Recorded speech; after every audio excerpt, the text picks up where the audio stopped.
Listo. Sí, entonces tengo un comentario y un par de dudas de la semana pasada. Entonces, yo creo que empezamos con un breve repaso acerca de lo que vimos el estudio pasado, no la semana pasada, el estudio pasado. Y después de ese repaso, voy a entrar al comentario y a las dudas. Creo que ahora sí puedo estar viendo los comentarios y dudas. Si voy rápido, me detienen. Si ven que no vi el mensaje, es quizás porque ya no lo pude ver. Entonces le pueden mandar a Edith el comentario. Entonces vamos a empezar. ¿Estamos de acuerdo? Estamos viendo las consecuencias acerca de la omnisciencia de Dios. La omnisciencia de Dios nos ha llevado un poquito más de partes de las que yo esperaba. Más que nada creo que ha sido en respuesta de las encuestas que hicimos a fin del año pasado, y fue llevar el estudio más tranquilo. No corremos prisas, no corremos carreras, entonces podemos hacerlo más tranquilo, y por eso lo he hecho así, yendo un poquito más a los contextos y todo. Entonces esta es la 12ª parte de este atributo.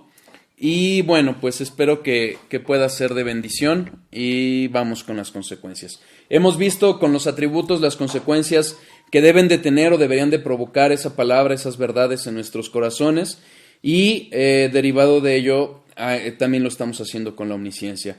Habíamos visto dos estudios pasados acerca del temor y la reverencia, acerca de la humildad, acerca de lo que debemos de reflexionar para nuestras vidas. Y en el estudio pasado retomábamos aquello que empezamos hace 2 estudios, que fue acerca del consuelo y la confianza. Y para ello, si recuerdan, hablamos de Pedro. Pedro había traicionado 3 veces a su maestro.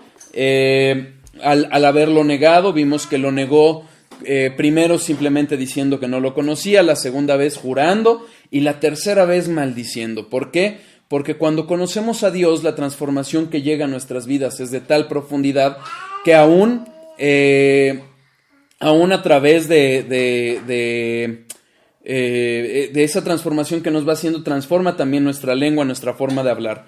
Y Pedro lo que hizo ya era tanto lo que había transformado Cristo en él, que aún maldiciendo buscó separarse de él. ¿Qué hizo después?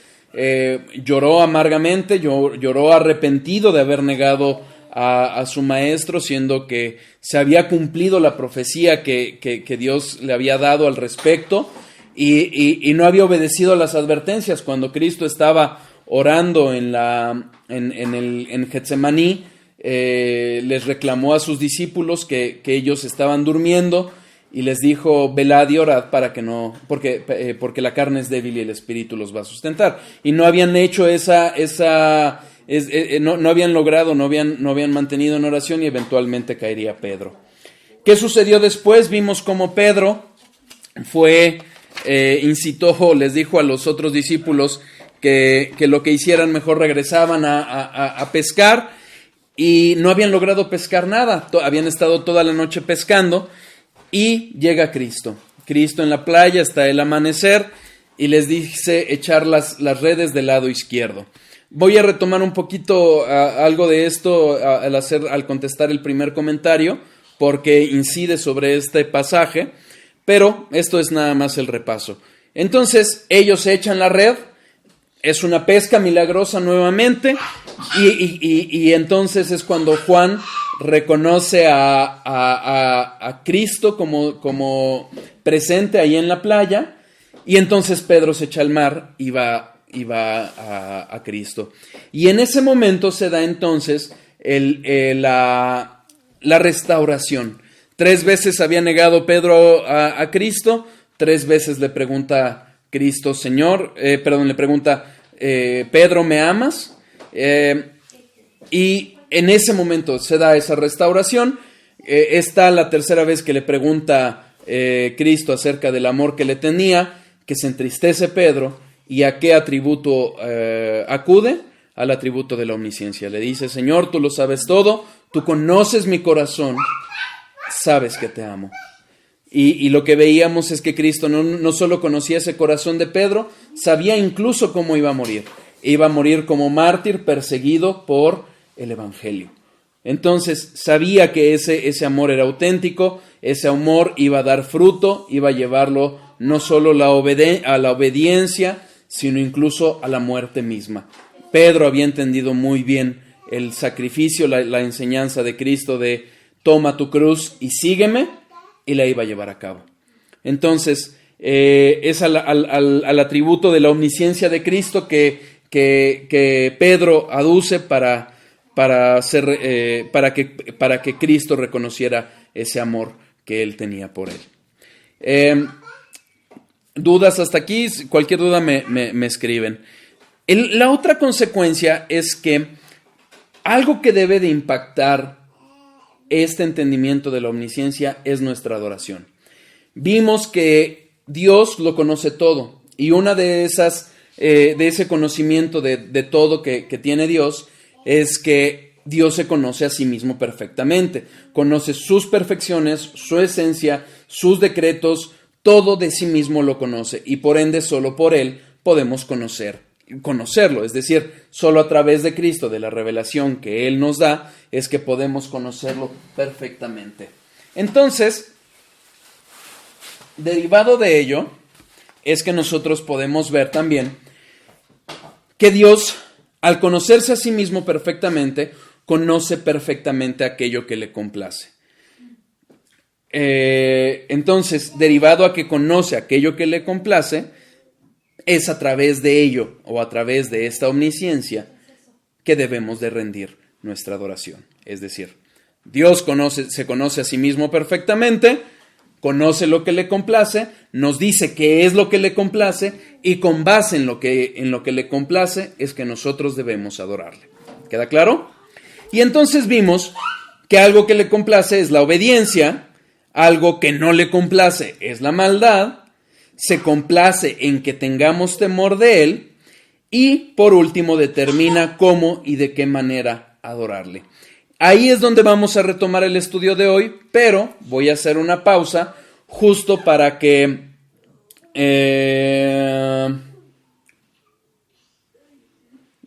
me dice Humberto que no hay audio. ¿Los demás tienen el mismo problema? Por favor, indíquenmelo. ¿Qué es lo que sucede? Sucede que justamente se da... tenemos estos comentarios que me hicieron del estudio pasado.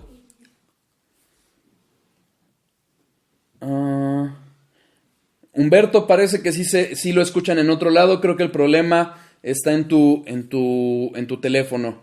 La transmisión sí está llegando a otros. ¿Qué comentario me hicieron? Derivado del pasaje que vimos en que Cristo iba a restaurar a Pedro, alguien preguntó acerca de por qué no podían reconocer los discípulos a Jesús. Y mi explicación fue básicamente falta de fe y las dudas que iban a tener. Alguien me hizo un comentario y me dijo, oye, es que quizás Dios había velado el conocimiento de los discípulos para que no lo reconocieran. Y a esto es lo que vamos a abocar. John MacArthur en su Biblia de estudio sí dice que esta es una posibilidad. Dice John MacArthur y MacDonald, afirman que puede ser una posibilidad. Lo cierto es que la Biblia no lo revela con toda claridad si es o no esta causa, es decir, si Dios había velado el entendimiento de ellos. Vemos en Juan 20:14 algo que pasa similar. Juan 20:14 está narrando el momento en que María Magdalena está visitando la tumba y pregunta y llora porque no encuentra el cuerpo de su Señor, pensando que se lo habían llevado. 2 ángeles le dicen, hey, no mires a la tumba, tu Señor vive. Y en un momento dado, escucha la voz de Cristo y lo reconoce. Fíjense, Juan 20:14. No vamos a leer contexto porque ahorita estamos contestando preguntas. 20:14. Cuando había dicho esto, se volvió y vio a Jesús que estaba allí, mas no sabía que era Jesús. Jesús le dijo: mujer, ¿por qué lloras? ¿A quién buscas? Ella, pensando que era el hortelano, le dijo: Señor, si tú te lo has llevado, dime dónde lo has puesto y yo lo llevaré. Jesús le dijo: María. Volviéndose ella dijo: Raboni, que quiere decir maestro. Entonces vemos un momento en que no le había reconocido. Lo que asumimos, o lo que los estudiosos asumen, es que pudo haber sido tres cosas. Uno, nuevamente, que Cristo la hubiera cegado el reconocerle por un momento. Otros dicen es que estaba llorando y sus lágrimas no lo podían ver. Otros más dicen que María Magdalena había visto cómo había quedado el cuerpo de Cristo al morir y por ende, cuando estaba ya resucitado no lo reconoció. Entonces, también ahí queda la duda. Todavía no concluyo el punto, quiero llevarlos a otro punto. Hay un evento en que los discípulos van camino a Emaús y Cristo los alcanza. Y hay un diálogo entre ellos. Y ellos tampoco reconocieron a Cristo. Fíjense, Lucas 24:16.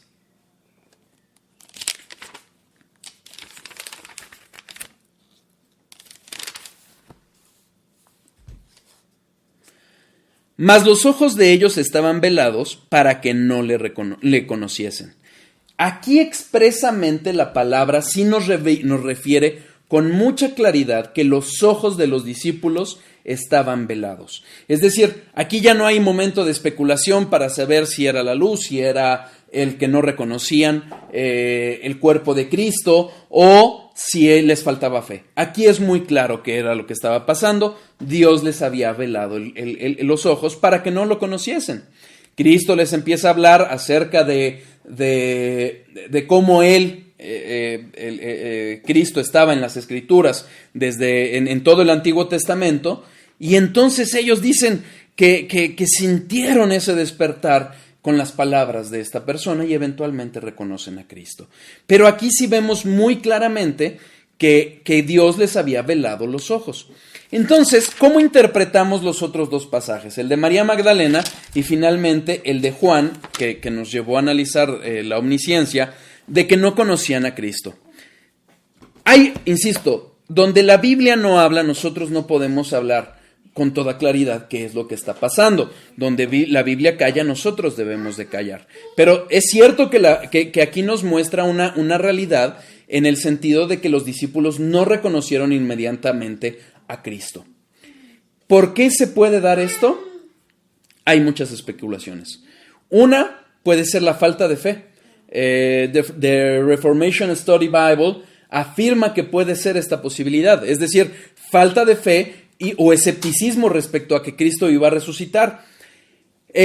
Sin duda puede haber, pero recordemos que esta es la tercera vez que ven a Cristo, entonces ya lo habían visto resucitado. Quizás no fue necesariamente eso. Algo que les comentaba es que ellos habían pretendido regresar a su oficio anterior, quizás estaban apenados y sí había quizás también un poco de falta de fe, porque justamente su falta de fe los había hecho regresar a pescar, a regresar al oficio que tenían antes de conocer a Cristo. Es una posibilidad. Pero hay otra cosa que nos enseña el propio pasaje. Si se fijan, en Juan 21 dice... Versículo 1, vamos a leer desde el 1. Después de esto, Jesús se manifestó otra vez a sus discípulos junto al mar de Tiberias, y se manifestó de esta manera.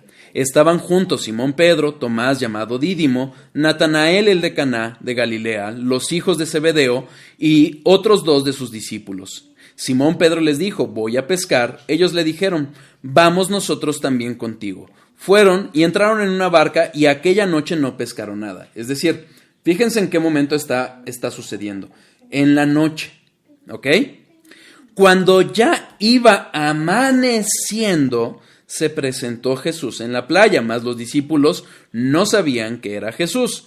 Y les dijo: hijitos, ¿tenéis algo de comer? Le respondieron: no. Él les dijo, echad la red a la derecha de la barca y hallaréis. Entonces echaron